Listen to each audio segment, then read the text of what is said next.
Hey guys, real quick video here just to kind of let you know what's going on in case you run into this problem. Now it's going to be pretty specific.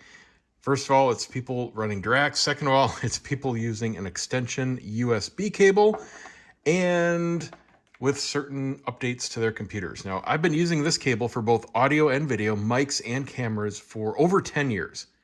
As far as I know, it still works absolutely flawlessly, physically. It's never let me down and everything connects normally and functions, at least until now, normally using it.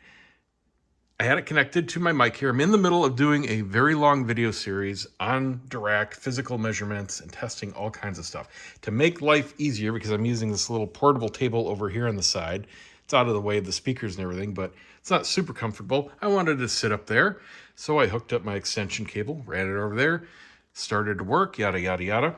I also wanted to test the new beta version, so I loaded up the new beta version of Dirac and started running into problems. Now, 99% of the time when that happens, it's been a problem in Dirac.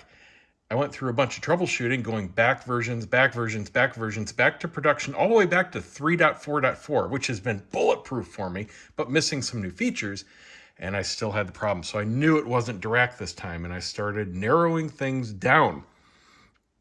Now, I've used this in the past with no problem.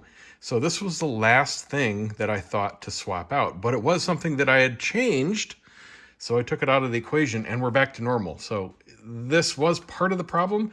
I think the crux of the problem was Windows driver updates from, I don't know exactly if it was part of a larger update or just a driver for the microphone or whatever, but I'm on Windows 10 here and I noticed the mic driver got updated 2 weeks ago. It's dated 10/19. So something went wrong and something does not like this extension cable now in the loop. Now what's odd is it doesn't lose connection, doesn't show any kind of error. Usually if you've got a cable problem, especially a USB mic, it will, ding, say mic disconnected or low signal or something. Nothing, nada, not in Windows, not in Dirac, not in the driver, nothing. It shows completely normal. But here's what happens. I'll switch hands here. So this was my final good test. This is actually the now production version, 3.7.2. They've just released, I guess last night, because it's dated 11/1. But I was still on the beta 3.7.2, and I hadn't seen the announcement, but this is now production and it works, so yay. I haven't gotten to play around with the new features and fixes yet, but we're getting there. So what would happen is I would do the volume calibration, pretty much the first step of a Dirac, and did front left, front right, center, normal. All of a sudden I started here and you can see that the number readouts are wrong. They're showing close to 0 dB. Everything's pegged up at the top. Should be down here. Normally, without even touching these, all of my stuff is within a couple dB. I don't really have to do much. The center is the largest one I have to bump down to get it even, right? And that just started. This has never happened before in all the versions of Dirac. So I'm like, that's kind of strange. So like I said, went back. It started happening sometimes right away, sometimes in the middle of a measurement, sometimes near the end, the volume calibration, not a measurement. It was kind of random when this would start happening. Now what I noticed was I would go to select arrangement and then come back to volume calibration and things would change. I'd come back, and this is an old bug. If you ever do come back from selecting an arrangement or measuring and you go back to volume calibration, everything's wonky. And sometimes the signal's low when you start and you have to just move this. Just move the slider. And all of a sudden it just snaps into place and you get to hear the sound. Anyway, everything looked normal, all right? This is the way it's supposed to look if it's really down at -89. I actually set it to -45 for my system, but everything looked normal. So I started fixing them, right? And got this far. All of a sudden, goes back. Everything past it was just pegged out. Again, no warnings, nothing unusual, didn't tell me that there was any kind of mic problem. So I ended up doing that a couple times, back and forth, the select arrangement, back to volume calibration, got through all the volume calibrations, got everything looking fairly normal, except I did notice that the levels for my Atmos speakers were a few dBs different than all my past measurements. But, you know, it was working. I figured, well, maybe it was a change in the beta version, whatever.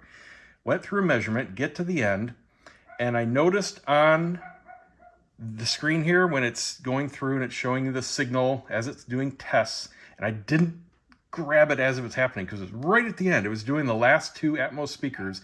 All of a sudden it just pegs.